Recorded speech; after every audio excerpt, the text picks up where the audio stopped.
Hello there. I bet you're here because you want a little extra explanation on how to do problems like those in section 6.7. 6.7 is all about graphing inequalities in two variables. Graphing inequalities in two variables, which means that in order to represent in two variables, it's hard to write and talk at the same time. In order to represent the solution sets, meaning all of the x, y pairs that work, we need to put them on a coordinate plane. So the first step in graphing these solution sets to these inequalities is I need to actually graph the line. So take a look at this line. I'm going to graph it first. This is in y equals mx plus b form, meaning that b, the y-intercept, is 3, and the slope m is 1 over 1. Since I don't see a number in front of the x, I know that there's an invisible 1 there. So I'm going up 1 over 1, up 1 over 1, up 1 over 1. Now, we need to decide, should I make this a solid line or should I make it a dashed line? Remember, with a greater than or equal to, we had an open dot because our variable really could equal that value. But with just a greater than, we had an open dot because the variable could not equal that value. There's an analogous thing with lines. Since I don't have an equality here, points on the line do not work. That means I need to use a dashed line, which will show that points on the line don't actually work because I don't have an equal to sign. So let's use a dashed line here to connect the dots. These dots kind of almost function as dashes. Okay, so dashed line. Now I need to decide if points above the line or points below the line work. So maybe these points work, or maybe these are the points that work. And so I need to plug in a test point. Typically, we like to use the point 0, 0 as our test point because it's the simplest point. So let's plug 0, 0 into the equation and see if it is a point that works or if it's a point that doesn't work. So I'm plugging 0 in for y and 0 in for x. And the right-hand side, 0 plus 3 is just 3. So the question is 0 greater than 3? And the answer is no. So our test point 0, 0 is a point that is outside of the solution set. I'll represent it with an x. Now, because that point is outside of the solution set, that means every other point on this side of the line is also one that doesn't work. For example, let's just look at a real quick example, -3, -3. Let's see what happens when we plug that in. -3 for y, -3 for x. Right-hand side simplifies to 0, and the question is -3 bigger than 0? And again, the answer is no. And we could predict that because this whole side of the line contains points that don't work. So let me erase these things, and we'll talk about some points that do work. If these are all points that don't work, where are the points that do work? Well, they're the ones that are over here. So let me shade this side of the line. And what this means is that any points that show up on this side of the line are ones that work. So for my answer, I could put something like, hey, -4, 2. I could also put something outrageous like -8, -8. As long as it is a point in the shaded region, it's a point in the solution set. And let's just test the -8, -8 one, just to prove that it is a point that results in a true statement. If -8 is bigger than -8 plus 3, let's see. Right-hand side simplifies to -5, and the question is -8 bigger than -5? And that would be incorrect, which means I made a mistake. And you may have noticed that the mistake was that really this is up 8. So whoops, I totally mislabeled my points there. That y should be a +8. This point, it's not -8, -8, it's -8, +8.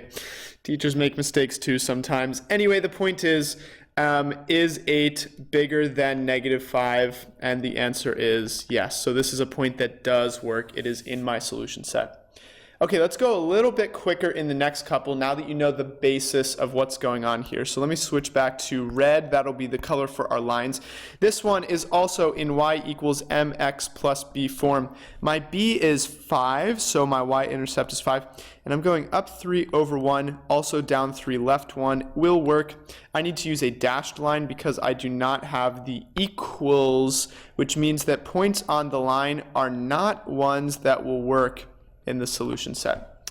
Now I need a test point, and typically, remember, we make our test point 0, 0. We need to see if the test point is in the solution set side or the non-solution set side. So I'm plugging in 0, 0. Is 0 less than 3 times 0 plus 5? 0 went in for x and 0 went in for y. So let's see. Right-hand side simplifies to, let's see, 3 times 0 is just 0, so I'm left with just 5. Is 0 less than 5?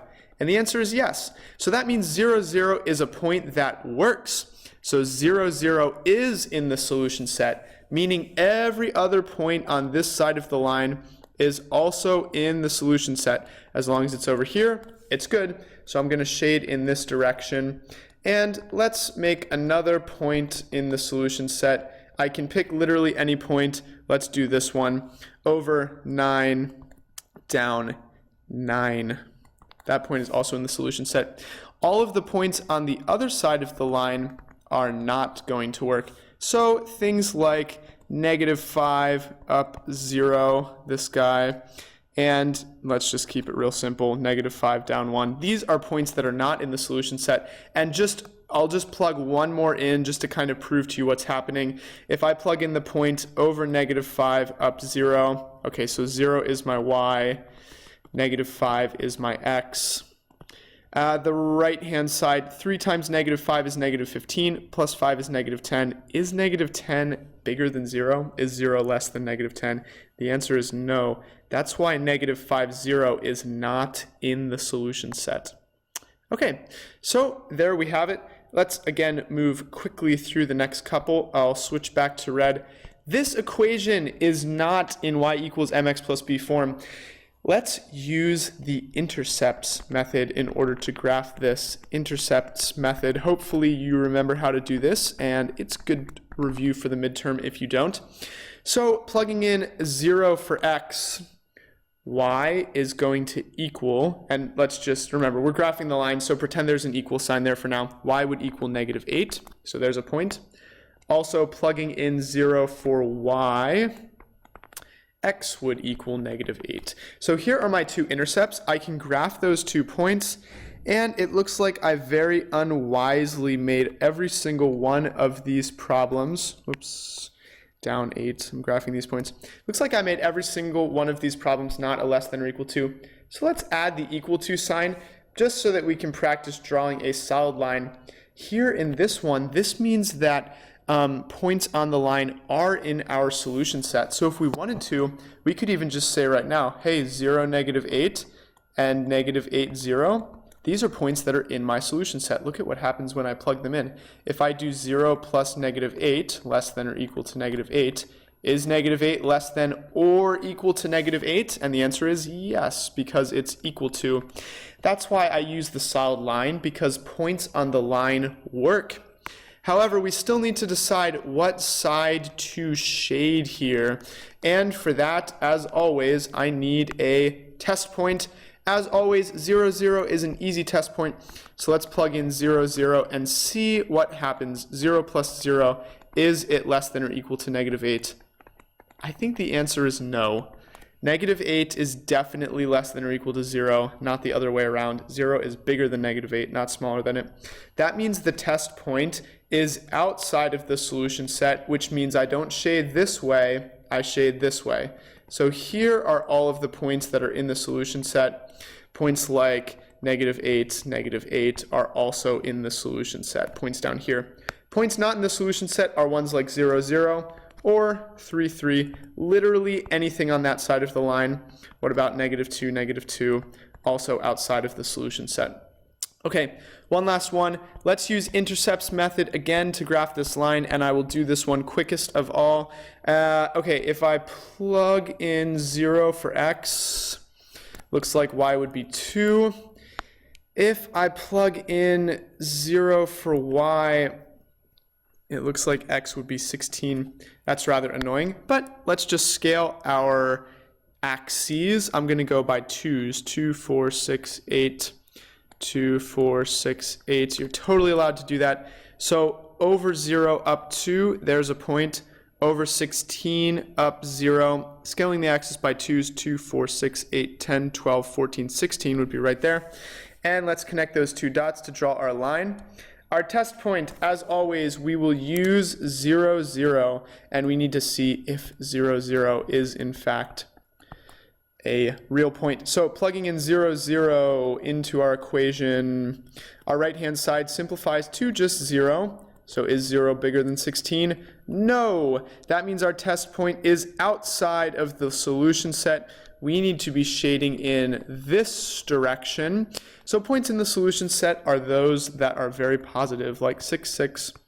Or big positive numbers, how about like 10, negative 2 up 10, things like that are in the solution set. Ones outside of the solution set are ones down here, so how about over 0 down 10. Any on this side of the line are outside of the solution set. All right, hopefully that video gave you some reminder on how to do these problems. Yeah, thank you for watching.